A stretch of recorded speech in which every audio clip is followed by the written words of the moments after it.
In this video, I will guide you how you can make an AI cover song. So first of all, we are going to use Jamable AI for these purposes as it can create AI songs with our favorite voices. So what you need to do is to simply log in or sign up first of all. So once you have signed up with your account, if I click on the features, as you can see, we have four main features. We can use AI voice, which is all of Jamable's community uploaded voice.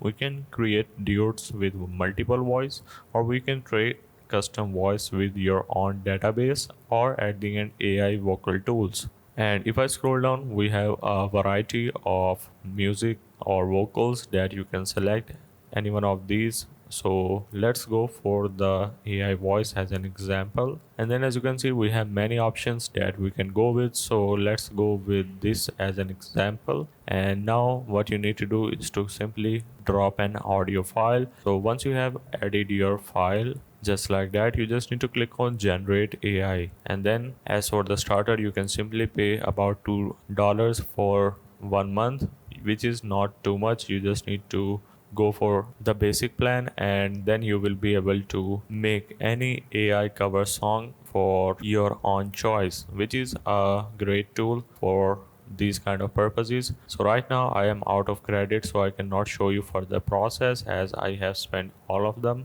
and I have a new account. But if you are interested, you just need to go for a lowest plan, and then you can test how it will gonna look like. But before that, make sure to click on try voice, and you need to make sure to select any one of these to preview what you are going to pay for. So you need to keep that in mind. So hope this helped. This is how you can make an AI cover song in 2024.